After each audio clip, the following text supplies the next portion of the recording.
Po flisti për pjesën e rutinës ditore dhe për situatën e COVID-19-s. Po, ishte realisht e papritur në aspektin e biznesit, ishte një situatë që realisht domethënë shtangesh në një moment sepse çdo gjë që ti kishe planifikuar në atë momente, çdo gjë shkërmoqeshe. Por nga ana tjetër thash që një sipërmarrës duhet patjetër të jetë një xhongler i kalimit të vështirësive. Nëse nuk kalojmë vështirësitë në mënyrën e dur, që mund të jenë, po janë shumëllojshme. Pra nëse dikush do të merret me sipërmarrje, pjesën e problemeve të paparashikuara që ndodhin ditë pas dite, domethënë kjo është pjesë e paktit që ti bën me veten kur do të merresh me sipërmarrje. Nëse nuk arrin të kalosh vështirësitë nga më të mëdha, nga më të vogla ke më të mëdha, atë nuk ke gjë në terezi me punën e sipërmarrjes. Kështu që në çdo situatë, edhe një situatë kaq ekstreme sa kjo, unë kam kaluar rutinën e karantinës duke menduar, duke reflektuar mbi disa gjëra që ndoshta ai konsumizmi i përditshëm, ajo monotonia e përditshme e punëve të një metropoli siç është Tirana që të bombardon gjatë gjithë kohës, bëra që në fakt të më shërbente për diçka mbi reflektimin se si gjërat që un kam në afatgjat mund të mesin më mirë. Pra, më në fund gjitha pak kohë dhe unë për të reflektuar pak me veten, çfarë mund të pëlqente, çfarë mund mos pëlqente. Duhet të them që për te sipërmarrja aktuale që kam, le të themi mund të kem kaluar me orë të tëra duke parë dokumentar, duke studiuar, duke lexuar mbi agrikulturën. Domethënë ishte një pasion i vjetër që unë kisha. Kam pasur gjithmonë një lloj dëshire të pamadh për çdo gjë që del nga toka, çdo gjë që lind nga toka, duke qenë vetë vegetarian, më pëlqen çdo gjë që ka bimësi brenda. Dhe kam studiuar në shumë nimtësi, domethënë më ka shërbyer ky moment pikërisht për të parë si mundësi në momentin që do të dilja nga karantina që gjithë kjo të përfundonte, pse jo ta shikoja tokën si një mundësi me të cilën unë mund të investoja dhe mund të bëja diçka. Dhe pres me padurim që kur gjendja të stabilizohet disi, pse jo, ta shoh si mundësi investimin në pjesën e agrikulturës. Ishte diçka që mua do më qetësonte mendjen, shpirtin, sa më shumë kontakt kemi me natyrën, aq besoj më të lehtë do kemi edhe rrugtimin ton në përditshmëri. Më duket ndoshta mua sikur edhe ato streset e përditshme të sipërmarrjes kur i ketë në lidhje me natyrën, me tokën, janë më të buta ndoshta.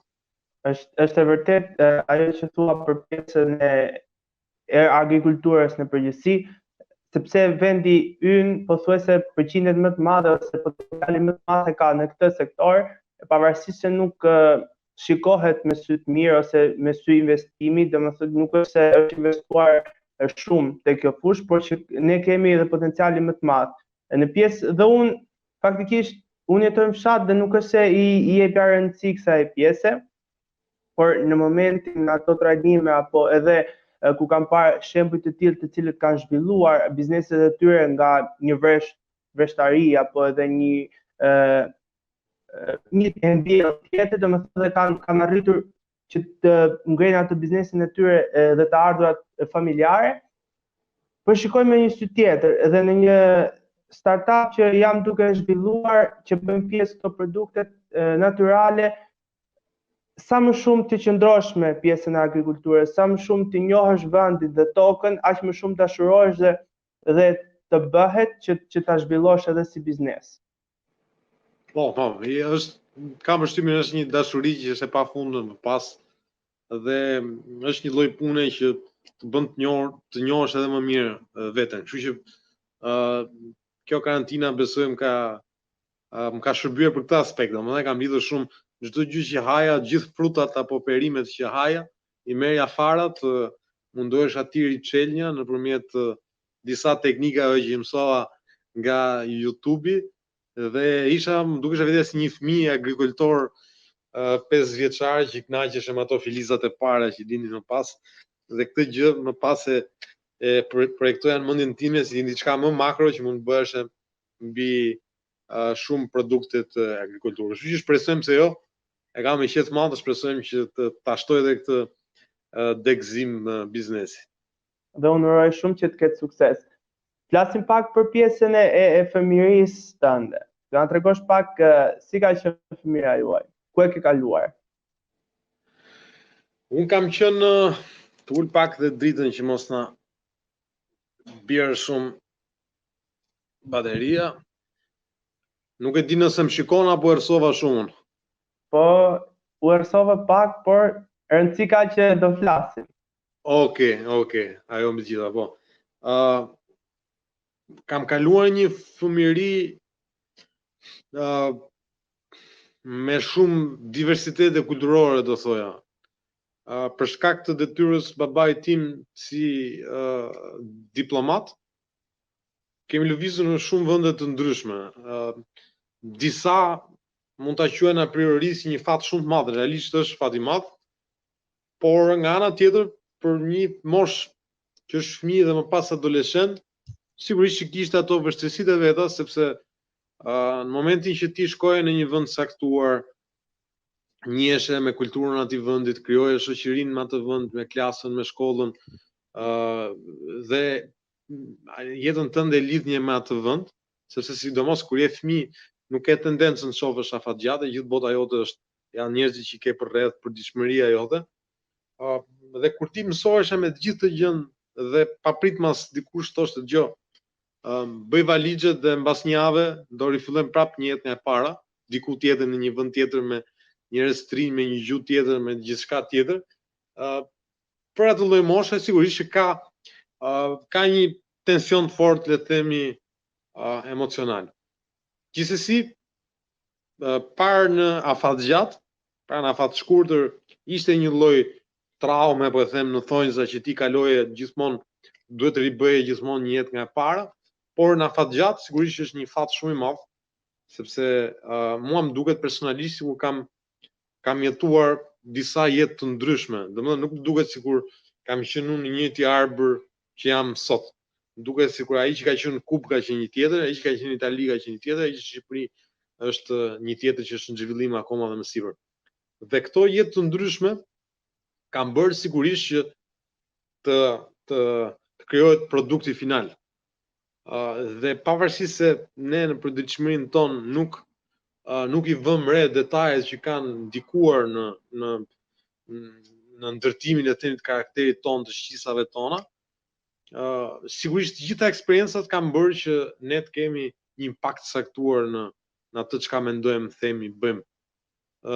Dhe vende si Kuba apo dhe si Italia, në Itali kam kaluar në Kubë, jam rritur, pra 5 vitet e para, më pas në Itali 15 vite, kanë ndikuar tema sa shumë, se mos Italia për 15 vite në periudhën kur dikush rritet, kur dikush absorbon, mëson, është pikërisht mosha ku secili prej nesh është si një lloj sfungjeri, që nëse i hedh material të mirë, nxjerr shkumën e mirë të bukur të sapunit, nëse i hedh material të keq, nxjerr llumin.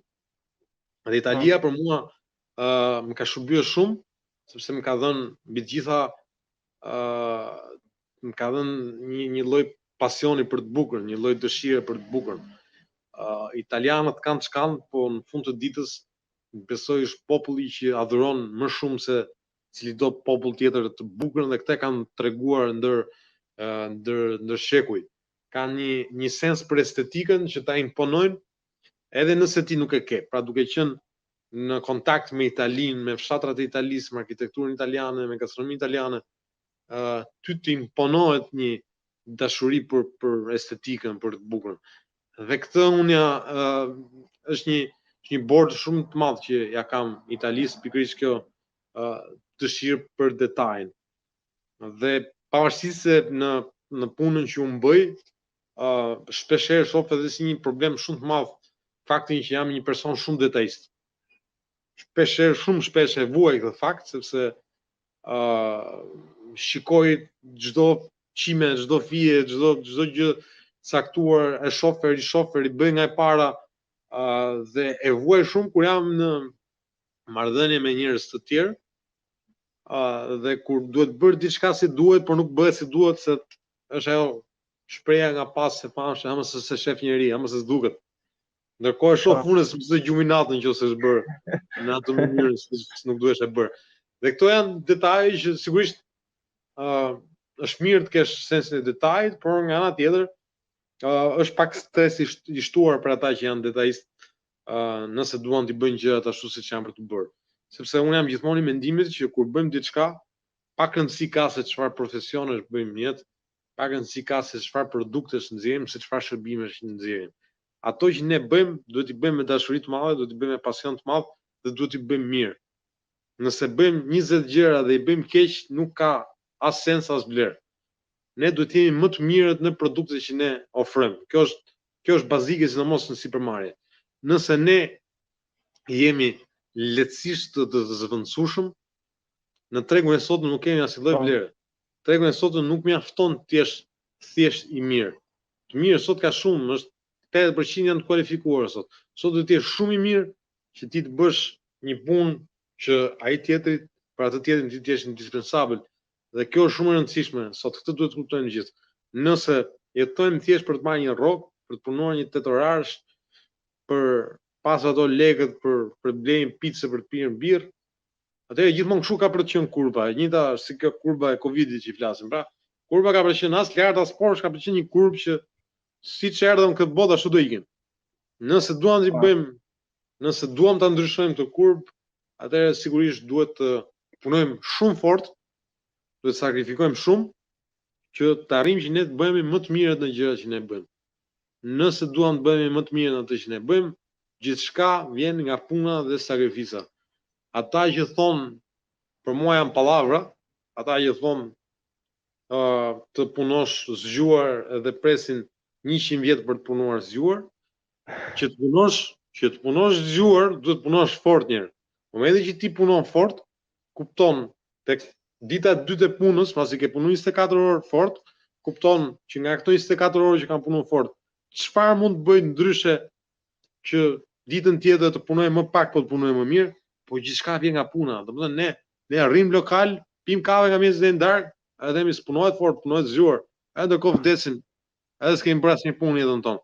Pra gjithçka vjen nga puna, gjithçka vjen nga sakrifica, gjithçka vjen nga orë të tëra mbi një projekt caktuar, mbi një ëndër të caktuar për ta realizuar. Asnjë nuk më thoni ju një dikush që ka arritur diçka në jetë dhe ka arritur duke ndetë me durë në xhepa. Edhe ata që fitojnë llotarinë me durë në xhepa, statistikisht mbas 1 ose 2 vjetësh që kanë harxuar ato lekë të llotarisë, edhe kanë përfunduar prapë aty ku kanë nisur, edhe më keq nga aty ku kanë nisur përpara, sepse kanë dhe komplekset që i ka dhënë një financë caktuar në një moment caktuar që më pas nuk e kanë më. Pra çdo gjë, çdo personazh, çdo kush që ka arritur një sukses, pavarësisht se ne ndoshta ndonjëherë nuk na pëlqen në njëri dhe themi si kur bë dhe ky të bëj të ketë sukses, kur bë dhe ky të bëj lek, kur bë dhe ky të bëj ashtu, pas gjithë secilit që ka një sukses, ka një gjë të caktuar që ai person e ka bërë më shumë. Është shumë e rëndësishme që ne të frymëzohemi nga njerëzit që kanë arritur sukses, e kanë arritur në mënyrën më të mirë të mundshme. Kjo është një pikë që unë diskutoj shpesh. Shqipëria ka një problem shumë të madh që modelet e frymëzimit, modelet pozitiv, shpeshherë nuk janë ata që duhen të jenë, ata që duhen promovohen. Modelet në thonjza të frymëzimit mund të jenë politikanë që kanë marrë testë partie në servilos kryetarit partisë dhe me këtë servilosje kanë fituar një tender dhe kanë bërë lek më shumë se sa unë dhe ti që flasim këtu për sipërmarrje. Mund të jetë një person tjetër që mund të ketë bjellë një kodër me ashash dhe prapë bën shumë lek se ç'mund të bëjmë duke thartuar trut unë dhe ti duke ndetur nga mjesë deri në darkë duke marrë projektet tona. Dhe sigurisht leku i shpejt, leku i kollajt i miklon të gjithë. Se në fund fundit, edhe unë edhe ti dhe shumë të tjerë, po ta kishim lekun e kollajt, pse do lodheshim ta merrim atë lekun e vështirë. Gjithë do na pëlqen në funditës. Por ai leku i kollajt është pak a shumë si fama televizive qoftë edhe nga një reality show si Big Brother apo si reality show tjera, një famë që të vjen me një kolpo shumë të madhe nga asgjëja, me po aq kolpo të madhe siç të erdhi, me po aq kolpo të madhe të rikën prapë nga duart.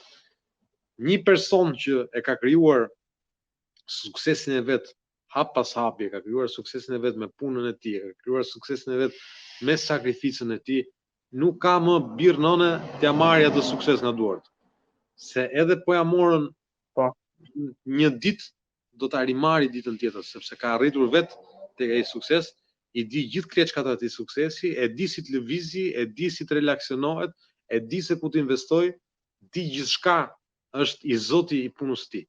Kurse kur të bie suksesi nga qielli, mund të bie suksesi nga qielli, nga gjithë shembuj që thash pak më parë, siç të bie nga qielli, ashtu të bie prapë ashtu do ikë.